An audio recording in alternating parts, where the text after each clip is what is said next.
마음도 몸도 편안한지 살펴보십시오. 현재 자신이 알고 있는 상태를 그대로 인지만 하신다면 알아차림이 이어지게 됩니다. 몸과 마음에는 무엇이 일어나든지 항상 일어나는 현상들이 있습니다. 그 순간 자신에게 주의가 기울어져 있고 몸과 마음에서 일어나는 일을 알고 있다면 그 속에 알아차림은 이미 작용하고 있습니다. 그 알아차림을 하는 방법에 있어서 처음에는 의도적으로 호흡이라든지 보이고 들리는 현상들 혹은 몸에서 일어나는 감각들을 알아차림을 해야 합니다. 이렇게 알아차림하는 것은 대상 쪽에서 알아차림을 하는 방법입니다. 처음에는 이렇게 의도적으로 호흡도 관찰을 하고 몸에서 일어나는 현상들, 보이고 들리는 것들을 확인을 해야 합니다.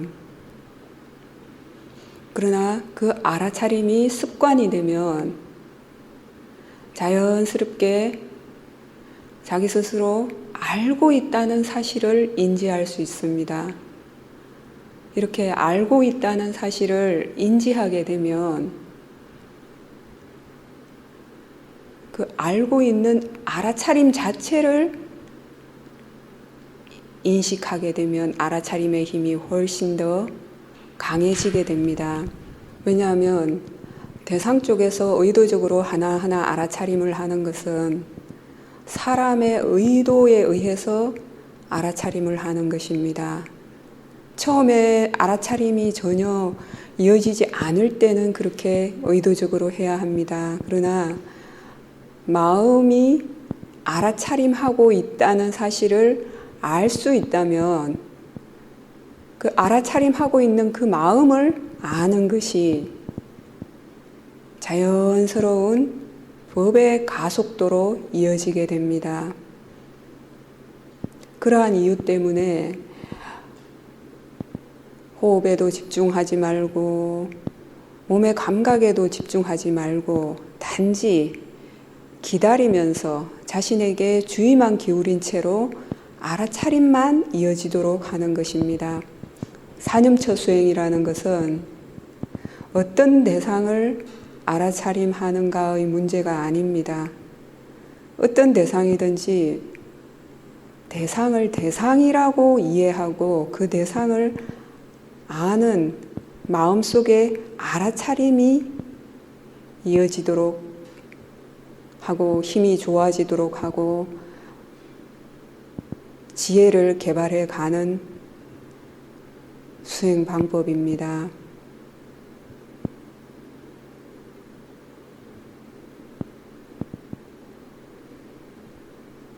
자신에게 알아차림만 있도록 한다면 대상은 이미 그 안에 포함되게 됩니다.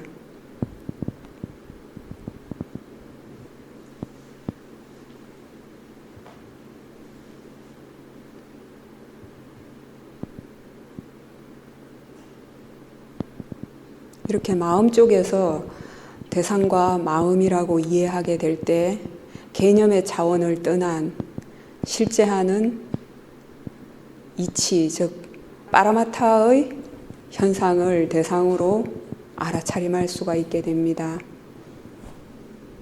본문 소리 역시 의도적으로 들으려고 하지 않아도 됩니다. 자연스럽게 들리게 됩니다. 그러나 본문을 듣는 것과 자신에 대한 알아차림이 동시에 되지 않는다는 것은 약간 집중하고 있을 때 그런 현상이 나타납니다. 몸에 대해서 지나치게 집중을 하게 되면 소리의 내용이 이해가 되지 않습니다. 역으로 소리의 내용, 즉 본문 내용만을 듣고 있게 되면 그 개념을 인식하고 있기 때문에 실질적으로 자신의 몸과 마음에서 일어나는 현상을 대상으로 아는 알아차림이 이어지지 않게 됩니다.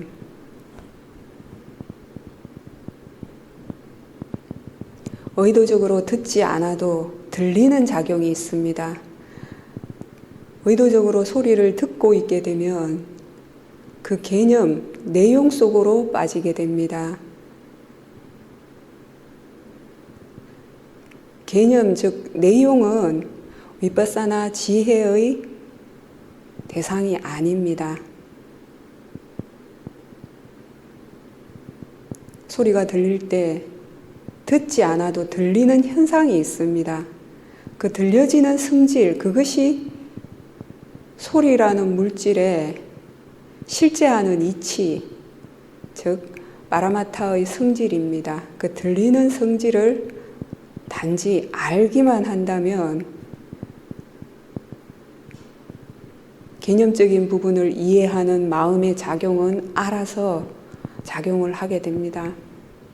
간혹 어떤 현상에 대한 강한 몰입 혹은 집중해서 오는 아무런 대상이 없는 상태를 좋은 것이라고 생각하는 사람들은 소리라든지 아니면 여러 대상들이 일어나게 되면 싫어하는 마음이 일어나게 됩니다. 이것은 약간 사마타적인 방법에 의한 집중에서 일어나는 현상입니다.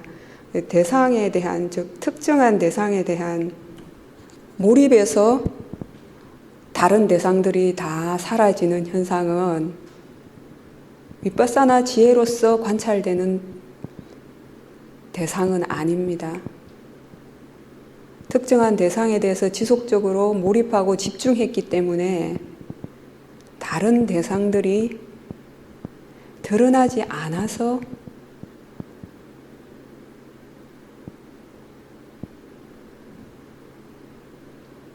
대상이 사라지는 것처럼 보일 뿐입니다.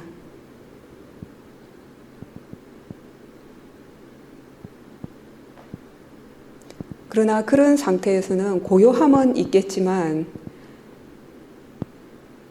지혜는 생기지 않습니다. 세오민 큰사에도께서는 늘 수행은 자연스러워야 한다라는 말씀을 하셨습니다.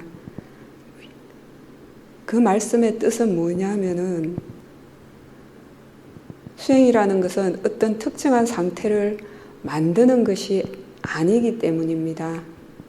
몸과 마음에서 일어나는 자연스러운 현상들을 대상으로 아는 과정 속에서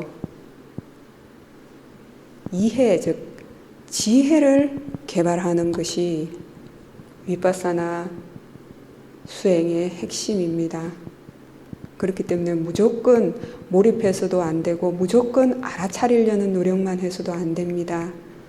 몸과 마음에서 일어나는 모든 것은 다 대상이고 그 대상의 의미는 알아차려지는 성질이고 그 알아차려지는 성질을 단지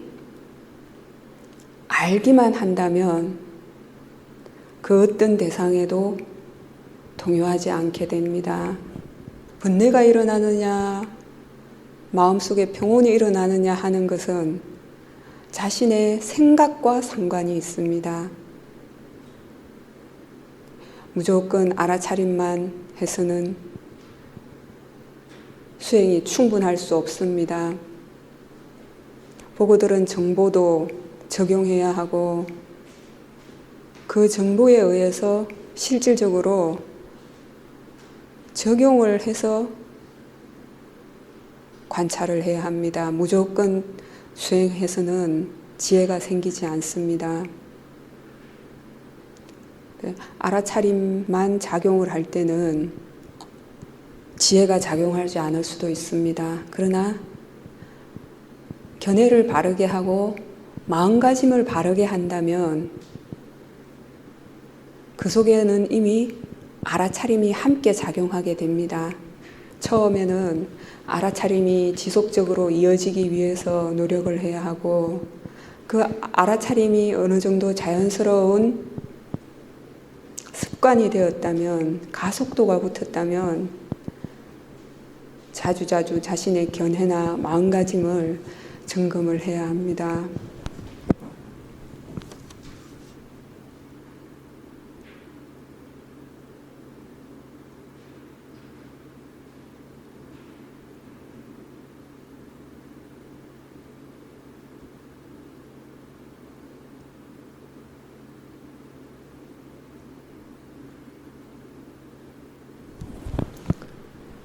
요즘 바이러스 때문에 많은 분들이 근심 걱정을 합니다.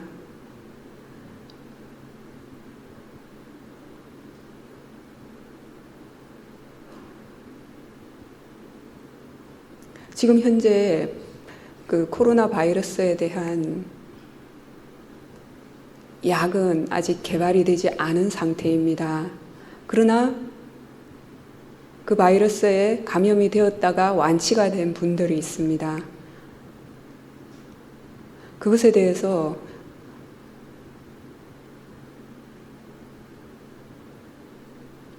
의사 선생님들은 이렇게 말씀을 하셨습니다.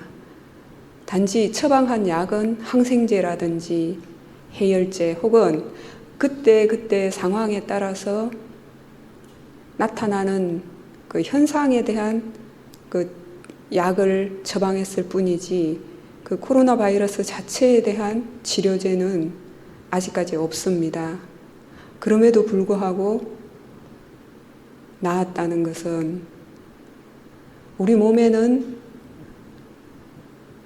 면역 체계가 있습니다.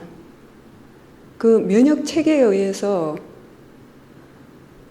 외부에서 들어온 바이러스를 일정 시간이 지나면 자연 치유하게 되는 것입니다. 그런데 여기서 주목해야 할 상황은 마음이 긍정적이고 평온하고 안정되면 면역력이 훨씬 더 강해진다는 사실입니다. 실질적으로 암이라든지 병에 걸렸다가 어떤 의학적인 처방에 의존하지 않고 자연치유를 통해서 나은 분들에게서 볼 수 있는 공통적인 현상은 바로 이 긍정적인 마음 상태인 것입니다.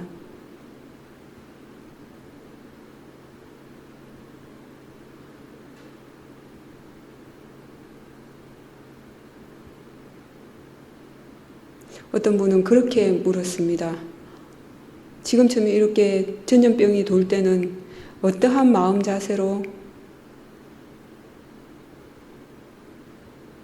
있어야 합니까? 라고 질문을 했습니다. 왜냐하면 주위에서 너무 많은 사람들이 두려워하고 있기 때문입니다.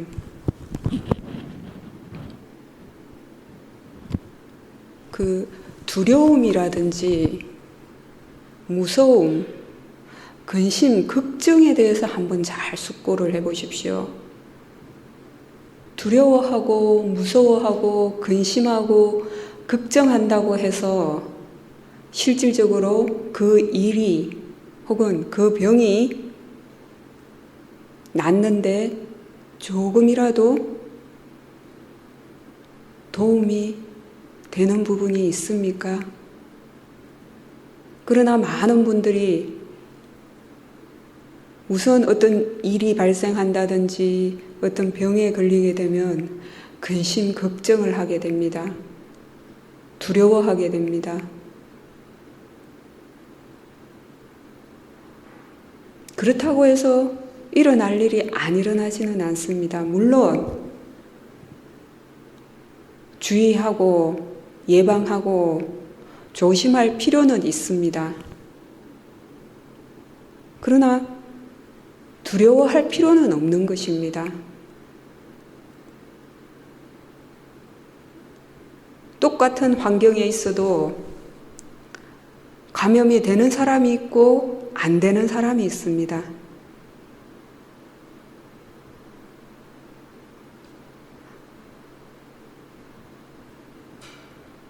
병이 걸리는 원인은 여러 가지가 있습니다.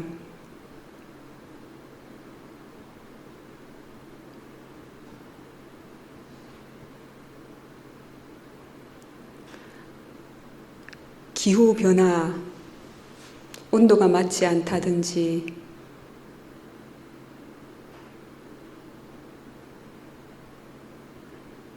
이런 것에 의해서 생겨나는 병도 있고, 음식을 잘못 섭취했을 때 체하거나 혹은 바이러스에 의해서 병이 생기기도 합니다. 그리고 마음으로 인해서 생기는 병도 있습니다. 화병 같은 게 대표적인 예입니다.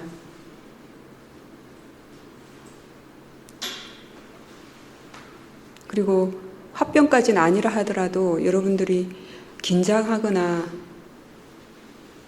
흥분되거나 화를 강하게 내게 되면 가슴에서 느껴지는 어떤 느낌이 있을 것입니다. 그것은 바로 마음으로 인해서 몸에 생기는 현상이고 병인 것입니다.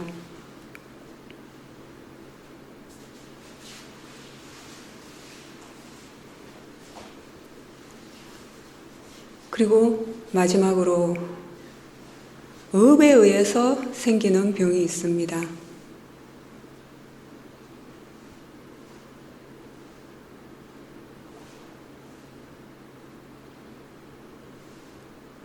업은 지금으로부터 이전에 쌓았던 불선업에 의해서 생기는 병입니다.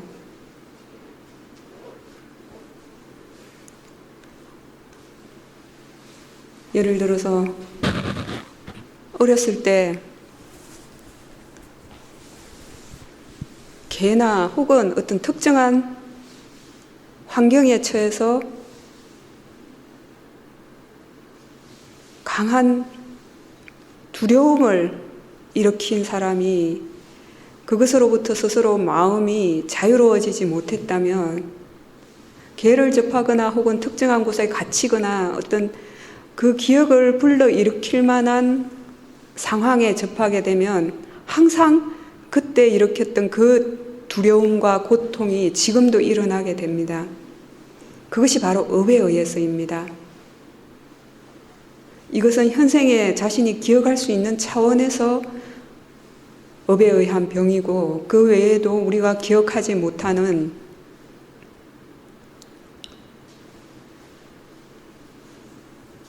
과거 세세생생의 지은 불선업에 의해서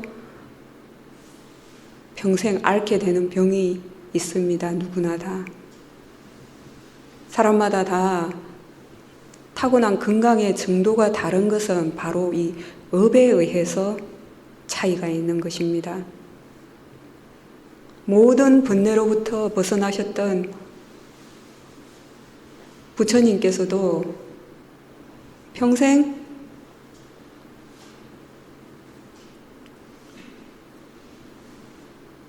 허리가 아프셨습니다. 그것은 과거의 업에 의한 질병이었기 때문입니다. 그리고 마지막에 임종시에 돼지고기 요리를 드시고 이질에 걸렸습니다.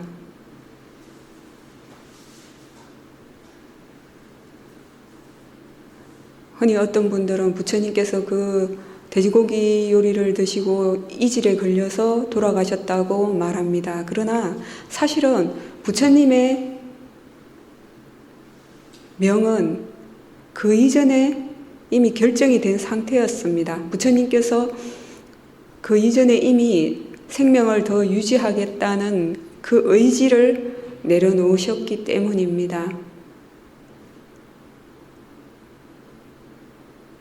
그러나 임종시에 그렇게 이질에 걸려서 설사를 하시고 하셨던 것은 업에 의한 병이 일어날 수밖에 없었던 것입니다. 물론 여기에는 음식을 잘못 섭취해서 생긴 병이기도 합니다.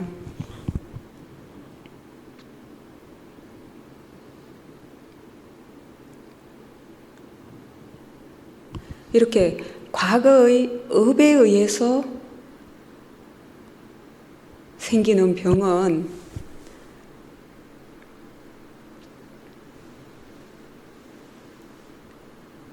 어떻게 할 수가 없습니다. 일어날 수밖에 없습니다.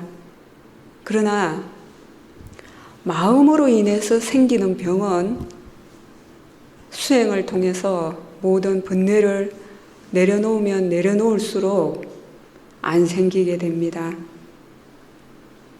가끔 수행을 하고 나서 병이 다 나았다고 말씀하시는 분들이 있습니다.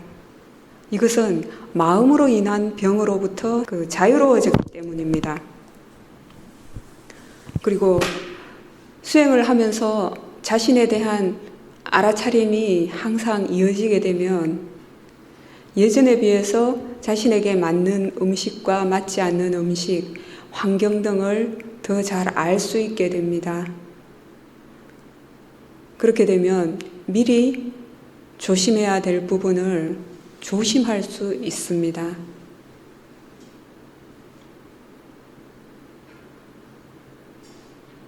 이렇게 우리가 주의하고 조심하고 예방을 할 필요는 있습니다. 그러나 아직 일어나지 않은 일들에 대해서 그렇게 되면 어쩔까, 이 병이 안 나오면 어쩔까 하는 근심 걱정은 오히려 마음을 더 무겁게 하기 때문에 몸의 병도 더 악화시킨다는 것입니다.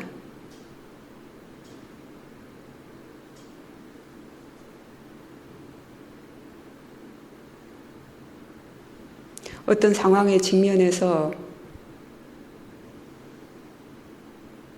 감정의 동요가 일어나게 되면 항상 자신의 견해를 잘 살펴보십시오. 그리고 바른 견해를 일깨워 주십시오. 두렵다는 생각이 두려움을 불러일으킵니다. 무섭다는 생각이 무서움을 불러일으킵니다. 슬프다는 생각이 슬픔을 불러일으킵니다.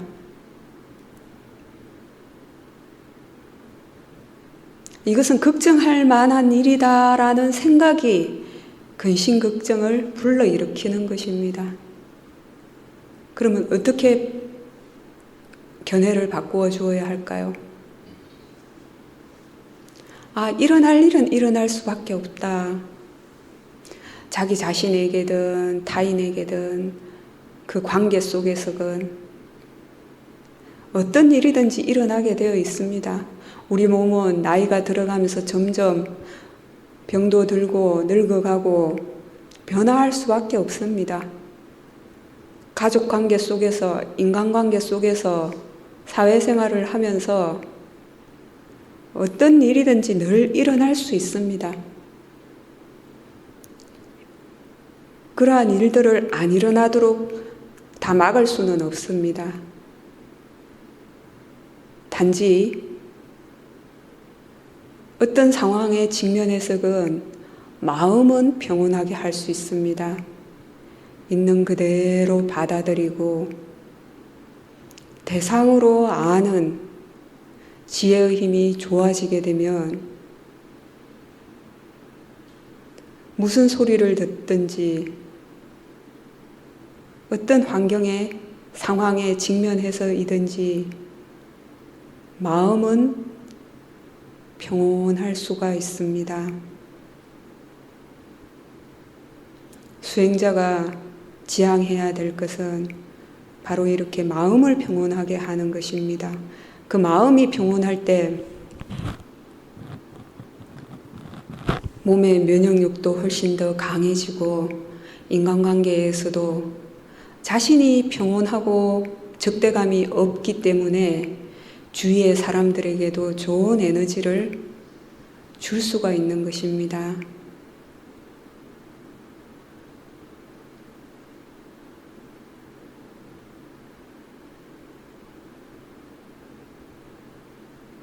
지금 무엇을 알아차림하고 있습니까?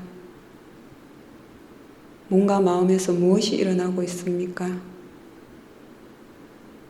소리도 들릴 것이고 보인다는 그 성질도 있을 것입니다. 딱딱하고 부드러운 성질도 있을 것이고 따뜻하고 서늘한 성질도 있을 것입니다.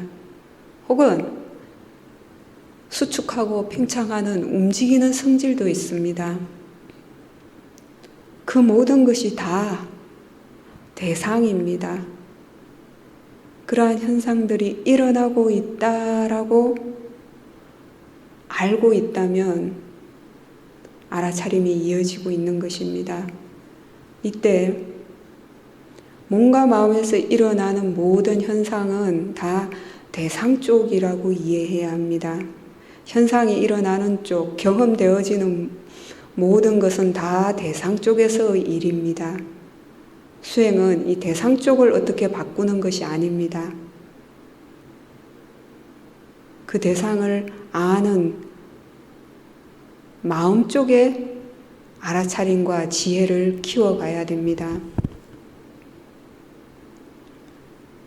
한번 알아차림을 하고 그 알아차림이 이어지도록 하는 것은 정보를 모으는 일이 됩니다. 그렇게 지속적인 정보가 모였을 때 지혜는 생겨나게 되는 것입니다.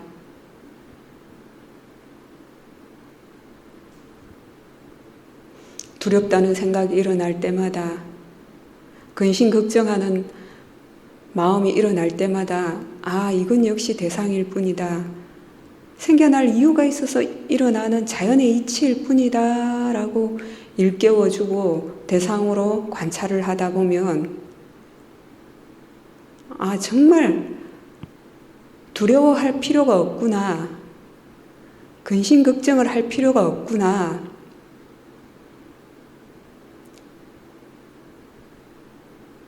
미워할 필요가 없구나라는 이해가 조금씩 생기면서 마음이 바뀌게 되는 것입니다. 지혜를 어떤 거창한 차원에서만 생각해서는 안 됩니다. 이런 작은 지혜들을 모아야 됩니다. 법의 보편적인 지혜인 무상고 무아에 대한 지혜 역시 그것이 어떻게 갑자기 특별하게 드러난다든지 보여지는 것이 아닙니다. 지금 우리가 바른 견해를 적용하고 대상으로 생겨날 때마다 관찰하는 이 과정 속에서 무상고 무아에 대한 지혜도 조금씩 개발하고 있는 것입니다. 그냥 관찰을 하면 나라고 생각하는 잘못된 견해로서 관찰을 하기 때문에 대상과 마음이라고 이해하고 관찰을 하라고 말씀을 드리는 겁니다. 자연의 이치로 받아들이고 대상과 마음이라고 숙고하고 관찰을 할 때 그 순간 나라고 착각하는 잘못된 견해로부터 벗어나게 되는 것입니다. 그 지혜의 힘이 좋아지게 되면 무아에 대한 이해도 점점 깊어지는 것입니다.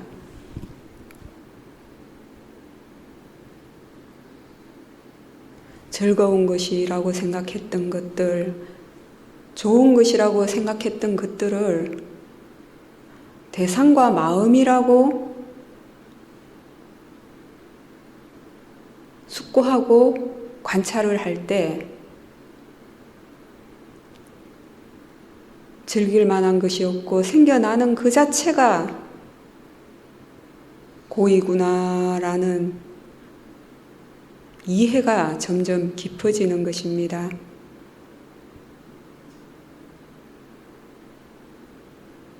개념을 대상으로 했을 때는 지속되는 것 같고 항상 하는 것 같았지만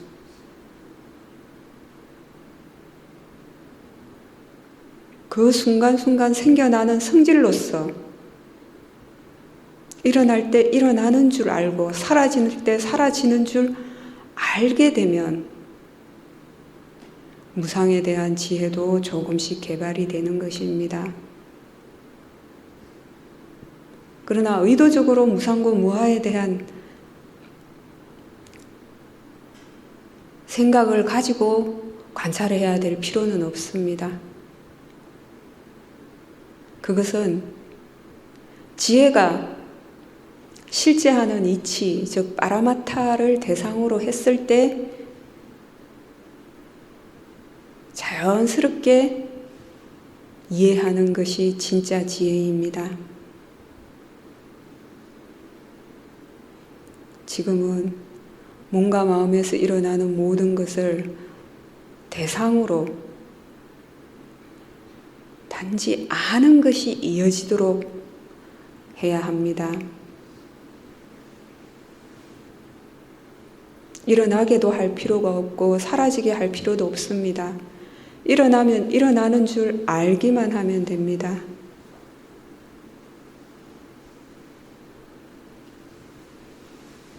자신의 몸과 마음에 대해서 이 순간 알아차림이 있기 때문에 마음이 불필요한 생각 속으로 빠져들지 않습니다.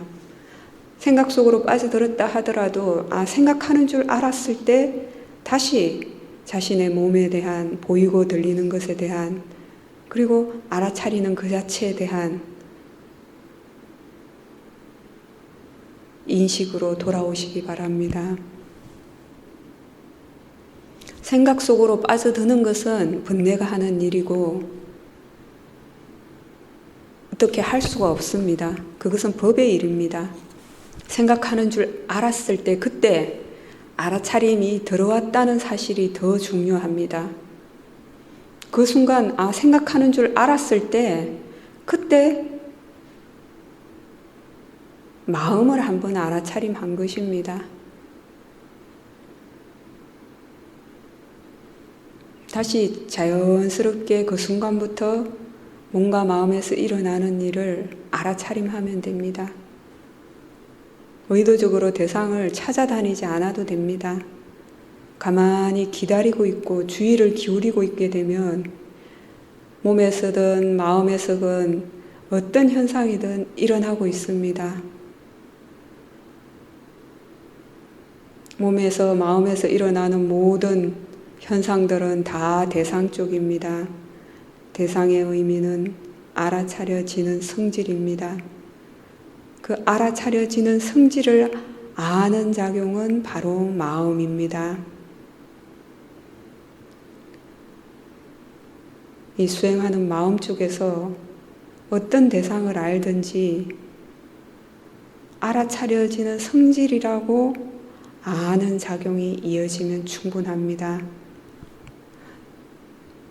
들릴 때 들리는 줄 알고 보일 때 보이는 줄 알고 냄새 맡겨질 때 냄새 맡겨지는 줄 알고 온몸에서 차고 더운 성질이 일어나면 차고 더운 성질이 일어나는 줄 알고 움직이는 성질이 일어나면 움직이는 성질이 일어나는 줄 알면 됩니다.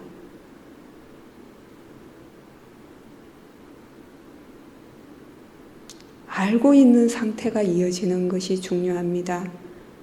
현상 쪽의 일은 일어나게 할 필요도 없고 사라지게 할 필요도 없습니다. 고요하면 고요한 줄 알고 생각이 많으면 생각이 많은 줄 알면 됩니다. 부처님 당시에 나쿨라 삐따라는 장자가 계셨습니다. 그분이 나이가 들어서 부처님을 자주 찾아뵙고 싶어도 자주 찾아뵐 수가 없는 상황이 되었습니다. 그래서 어느 날은 부처님께 이렇게 여쭈었습니다. 제가 몸이 병이 들어서 끊임없이 병고에 시달립니다. 부처님과 스님들을 자주 친견할 수도 없습니다. 어떻게 하면 제가 오랜 세월 행복과 평안함을 느끼면서 살아갈 수 있는지 가르침을 베풀어 주시기를 부처님께 간청했습니다. 그때 부처님께서는 몸은 병이 들어도 마음은 병들어서는 안 된다라고 하셨습니다. 이 나쿨라삐따라는 장자는 그 자리에서 부처님께 감사의 예를 드리고 한쪽으로 물러나서 앉았습니다. 그때 부처님의 제자 중에 지혜가 가장 뛰어나셨던 사리푸트라 존자께서 그 장자에게 이렇게 질문을 하셨습니다. 어떤 상태가 몸은 병들고 마음까지 병든 상태입니까? 어떤 상태가 마음은 병들지 않고 몸만 병이 든 상태입니까? 라고 질문을 했습니다. 그때 나쿨라삐따 장자는 사리푸트라 존자에게 좀 더 상세한 설명을 듣기를 청했습니다. 사리푸트라 존자께서는 그 장자를 위해서 부처님께서 말씀하신 몸은 병이 들 수밖에 없지만 마음은 병들지 않는 그 이치에 대해서 좀 더 상세하게 설명을 해주셨습니다.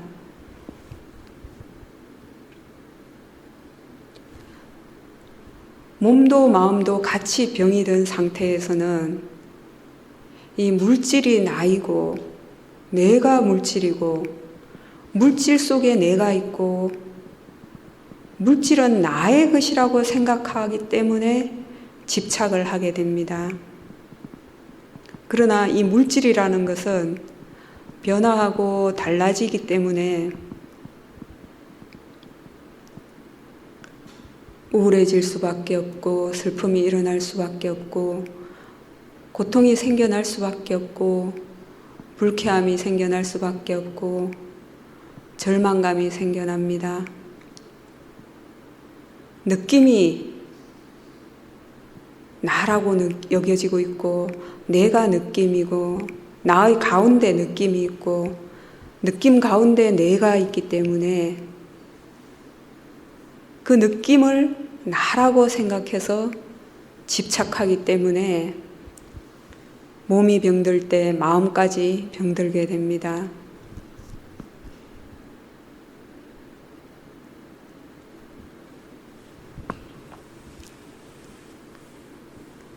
지각하고 인식하는 상해 작용, 그 상해 작용을 나라고 생각하고 그 상해 작용 속에 내가 있다고 생각하고 그 상해 작용을 나의 것이라고 느끼고 있고 그 상 자체가 나라고 집착하기 때문에 우울과 슬픔, 고통, 불쾌, 절망이 생겨날 수밖에 없습니다. 행운, 마음이 작용하는 것, 의지작용, 이 행운을 나라고 생각하고 있고 그 행운 속에 내가 있고 그 행운을 나의 것이라고 생각하기 때문에 집착하게 됩니다. 그러나 그 행운이라는 것은 변화하기 때문에 자신의 뜻대로 되지 않아서 우울하고 슬퍼지고 고통스럽고 불쾌해지고 절망이 생겨나게 됩니다. 마지막으로 시곤, 아는 작용, 이 의식의 작용이 나의 것이라고 생각하고 있고 나라고 여기고 있고 내가 그 의식이라고 여기고 있고 의식 그 자체가 나라고 집착하기 때문에 우울, 슬픔, 고통, 불쾌감, 절망감이 생겨나게 됩니다. 그렇다면 어떤 상태가 몸은 병들어도 마음은 병들지 않는 상태인가? 거기에 대해서 사리푸트라 존자는 이렇게 설명을 하셨습니다. 물질을 단지 물질이라고 알기 때문에 그 속에는 나라는 것이 없다는 것을 분명히 알기 때문에 물질이 변화해도 우울, 슬픔, 고통, 불쾌, 절망감이 생겨나지 않습니다. 느낌을 단지 느낌이라고 알기 때문에 그 속에는 나라는 것이 작용하지 않는다고 분명히 알게 됩니다. 그렇게 될 때 그 느낌이 변화해도 우울감이나 슬픔, 고통, 불쾌, 절망감이 생겨나지 않습니다. 상온이나 행온이나 시곤 역시 마찬가지입니다. 상온은 상온일 뿐이고 행온은 행온일 뿐이고 시곤은 시곤일 뿐이라고 분명히 이해하기 때문에 그러한 오온이 변화해도 우울감이나 슬픔, 고통, 불쾌감, 절망감이 생겨나지 않는다고 사리푸트라 존자께서는 설명하셨습니다.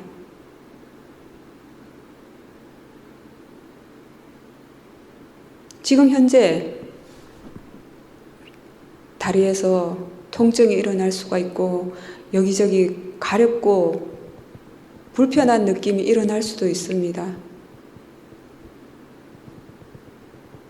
그것에 대해서 그냥 보게 되면 내가 괴롭다라고 느껴지게 됩니다. 그러나 스스로 견해를 바르게 일깨워 주십시오. 이것은 생겨날 이유가 있어서 생겨나는 자연의 이치일 뿐이다. 대상일 뿐이다.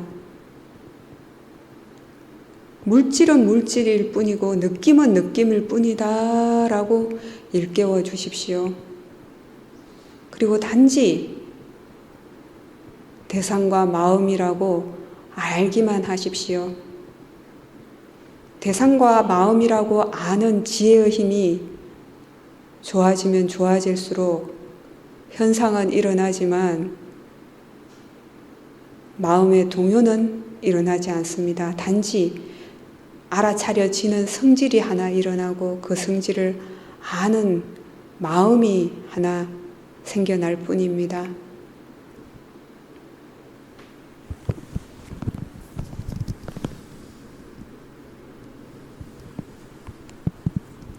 우리가 내 몸을 관찰한다고 할 때 사실은 오온을 관찰하는 것이 됩니다.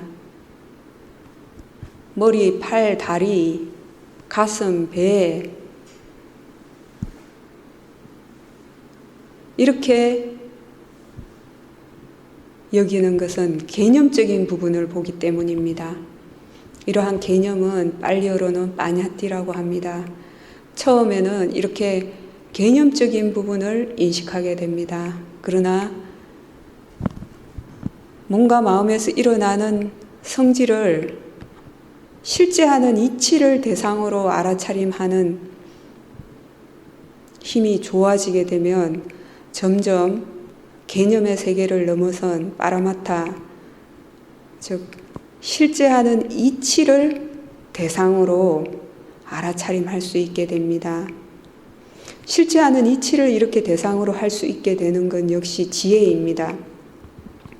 전에 어떤 분이 이런 질문을 하셨습니다. 자신이 오온에 대해서 설명을 다 들었는데, 다 배웠는데 정확하게 이게 와닿지 않는다고 얘기를 했습니다. 그것은 뭐냐면 이 오온이라는 것은 생각으로 이렇게 명확하게 구분할 수 있는 성질이 아니기 때문입니다. 왜냐하면 실제 하는 이치, 즉 파라마타를 대상으로 알고 볼 수 있고 이해할 수 있는 것은 지혜이기 때문입니다. 지혜에 의해서 몸과 마음을 개념의 차원을 넘어선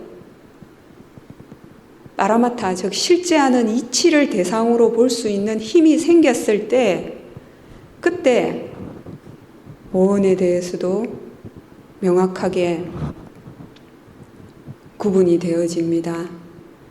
이 속에는 정말 나라고 할 만한 것이 없고 단지 오온의 무더기일 뿐이구나 라는 것이 와닿게 됩니다.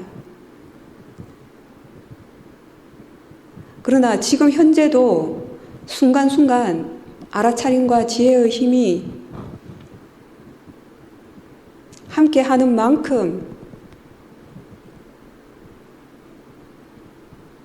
오온을 대상으로 하게 됩니다.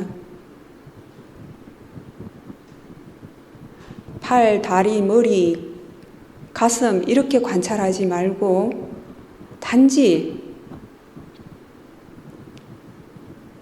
사대의 성질로서 관찰하라고 말씀을 드리는 것은 바로 물질의 파라마타, 즉 실제하는 성질을 관찰하도록 하는 것입니다. 우리 몸에서 일어나는 차고 더운 성질이 화대의 성질이라고 말씀을 드렸습니다. 딱딱하고 부드러운 성질이 지대의 성질이라고 말씀을 드렸습니다. 숨을 들이쉬고 내쉴 때 혹은 대소변을 볼 때 혹은 몸이 움직이는 과정에서 수축하고 팽창하고 움직여지는 이 성질이 바로 붕대의 성질입니다.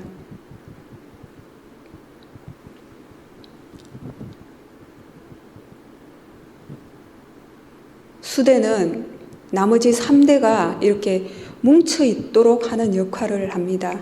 이 수대의 성질에 의해서 우리 몸이 이렇게 하나의 덩어리처럼 뭉쳐져서 인식이 되는 것입니다. 이렇게 4대의 성질을 대상으로 알 때 머리다, 가슴이다, 배다, 내 몸이다, 다리다 하는 개념의 차원에서 벗어나게 되는 것입니다. 그리고 사물을 볼 때 형상의 내용을 보는 것은 개념입니다. 사람이다, 나무다, 집이다 하고 보는 것은 다 개념입니다.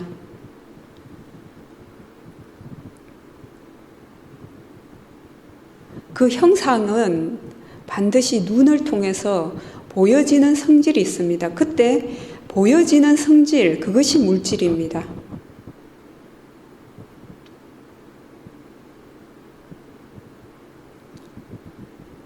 소리의 내용도 많습니다. 큰 소리, 작은 소리, 에어컨 소리, 사람 소리 이렇게 아는 것은 개념입니다. 그 모든 소리는 단지 들린다는 특징이 있습니다. 들으려고 하지 않아도 들리게 되어 있습니다. 마음속에서 가만히 기다리면서 알아차림을 하게 되면 이 들려지는 성질이 있다는 것을 이해하게 될 것입니다. 그 들려지는 성질이 바로 소리라는 물질이 인식되는 과정입니다. 냄새 역시 물질입니다. 맛 역시 물질입니다. 그리고 온 몸을 통해서 알 수 있는 물질은 4대의 성질입니다. 이렇게 물질을 그 성질로서 알아차림할 때 물질의 실제하는 이치, 즉 파라마타를 대상으로 알아차림하는 것입니다. 그때는 물질을 대상으로 알아차림한다 하더라도 지혜가 함께 하는 것입니다. 이렇게 파라마타로 알 수 있는 것은 지혜이기 때문입니다.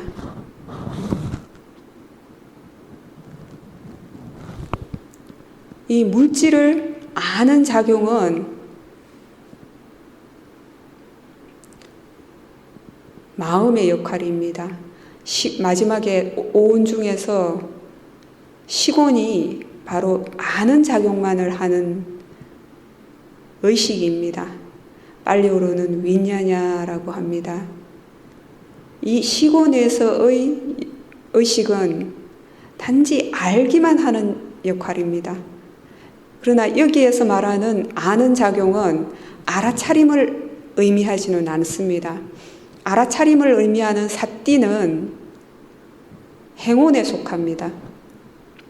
이 식온의 아는 작용은 지혜에 의해서만 알 수가 있게 됩니다.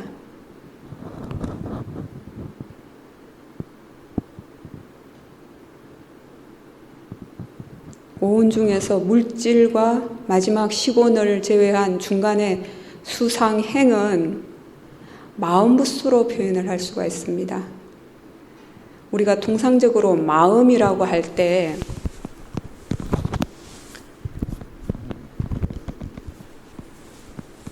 이 마음부수와 마음, 식온을 의미하는 의식의 역할이 합쳐져서 마음이라고 표현을 하게 됩니다.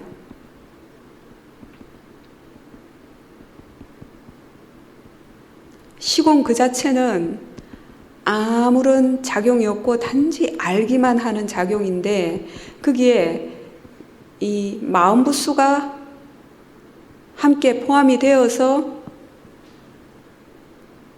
좋은 마음, 나쁜 마음이 되는 것입니다. 그 마음부수는 총 52가지가 있습니다. 그 52가지 중에서 부처님께서는 그 성질이 아주 분명하고 뚜렷한 수온과 상온은 따로 구분을 하셨습니다. 그리고 나머지 50가지 마음부수를 행온에 포함을 시키셨습니다. 수온은 흔히 느낌이라고 표현을 하게 됩니다. 빨리어로는 웨다나입니다. 이것은 느끼는 성질입니다. 여러분들이 좋아하는 음악을 듣는다든지 맛있는 음식을 먹을 때 즐겁다라고 느끼게 됩니다. 혹은 친분이 있는 사람들과의 대화에서 즐겁다라고 느끼게 됩니다. 이 즐겁다라고 느끼는 성질, 그것이 바로 웨다나의 수온입니다. 어떤 분들은 느낌을 이 웨다나의 느낌을 온몸의 감각을 웨다나라고 생각을 하게 됩니다. 그러나 그것은 잘못 아는 것입니다. 몸에서 일어나는 감각은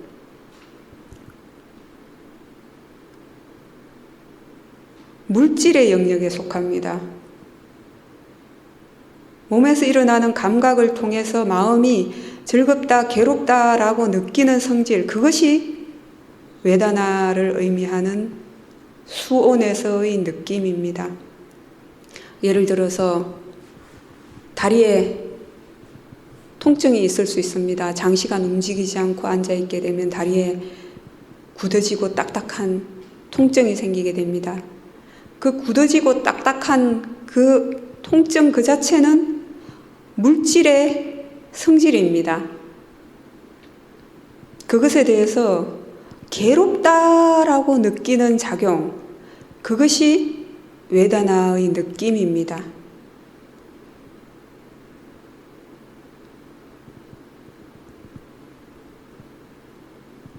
그리고 또 오랫동안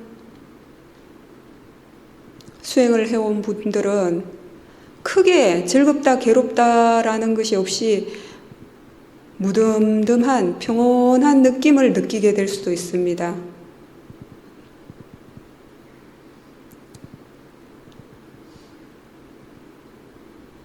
이 세 가지 느낌, 즐겁다고 느낀다든지 괴롭다고 느낀다든지 무덤덤하다고 느끼는 이 세 가지 성질이 수온의 세 가지입니다. 한문으로는 여러분들이 고락사로 배웠을 것입니다. 부처님께서는 이 외다나를 관찰할 때 그냥 느낌을 단지 느낌이라고 관찰하고 하라고 하셨습니다. 즐겁다라고 생각을 하기 때문에 즐겁다고 느끼는 것입니다. 괴롭다라고 생각을 하기 때문에 괴롭다고 느끼는 것입니다. 즐거운 것도 아니고 괴로운 것도 아닌 단지 느낌은 느낌일 뿐이다 라고 일깨워주고 알기만 하십시오. 그렇게 될 때 그 어떤 감각에 대해서건 그 어떤 느낌에 대해서건 평온한 우백화의 느낌을 느끼게 될 것입니다.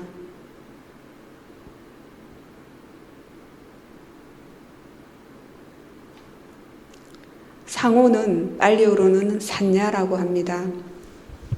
이것은 생각이라든지 지각작용, 이미지를 분별하고 기억하는 이 모든 작용이 다 상온에 속합니다. 그 이미지의 내용, 생각의 내용 그 자체는 개념입니다. 그것을 마음이라고 이해하게 되면, 마음의 작용이라고 이해하게 되면 상온, 즉 산야의 작용을 이해하게 됩니다. 이렇게 수온과 상온은 그 성질이 아주 분명합니다. 구체적으로 드러나게 됩니다. 그래서 부처님께서는 오온에서 따로 분류를 해서 설명을 하셨습니다. 그리고 나머지 50가지 마음부수가 상카라, 즉 행온에 포함이 됩니다.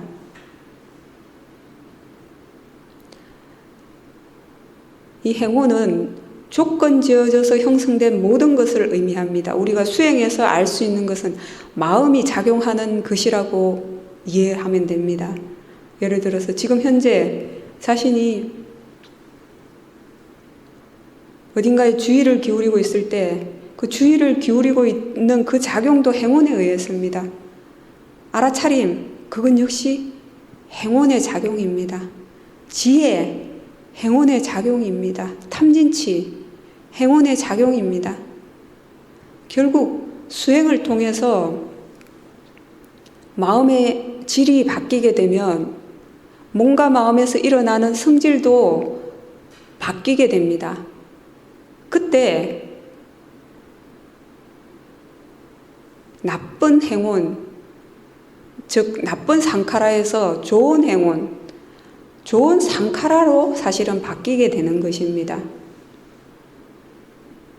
나의 마음이 생겨났다라고 할 때는 시곤에다가 어떤 행운이 포함되었는가에 따라서 좋은 마음이 되고 나쁜 마음이 되는 것입니다.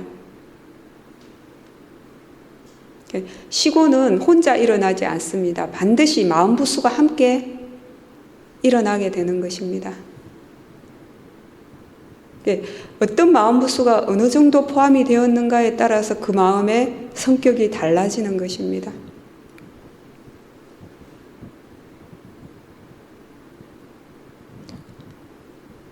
수행을 통해서 단지 뭔가 마음에서 일어나는 현상을 대상으로 알게 될 때 점점 나라고 생각했던 개념의 차원을 넘어서서 실제하는 이치로서 오온의 성질들이 그 순간순간 조건 지어져서 일어난다는 것을 이해하게 됩니다.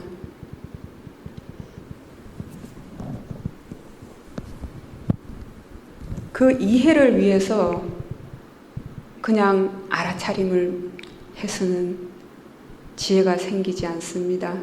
지혜로서 알아차림할 때 지혜가 개발이 됩니다. 몸과 마음에서 일어나는 모든 것은 이 순간 일어날 일이 있어서 일어납니다. 현상 쪽에 일은 일어나게 할 필요도 없고 사라지게 할 필요도 없습니다. 물질은 물질일 뿐이고 느낌은 느낌일 뿐입니다. 상은 상일 뿐이고 행은 행일 뿐입니다. 의식은 의식일 뿐입니다.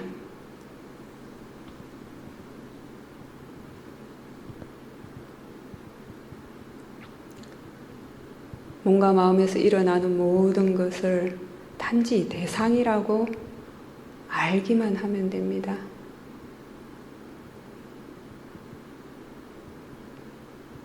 그 아는 마음 속에 온 우주가 다 작용하게 됩니다. 일어날 일은 일어날 수밖에 없습니다. 일어나도록 내버려 두십시오. 더 이상 일어날 원인이 없을 때 그때 안 일어나게 됩니다.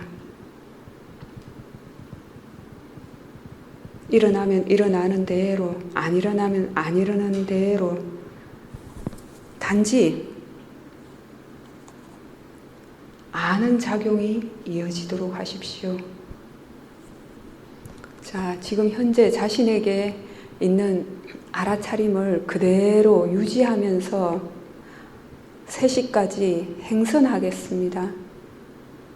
그냥 가야 할 곳이 있으면 가고 움직여야 할 일이 있으면 움직이고 해야 할 일이 있으면 하지만 자신에게 알아차림이 있도록 하십시오. 걸어 다니면서 수행을 하는 것은 일상에서 알아차림하는 습관을 들이기에 아주 좋습니다.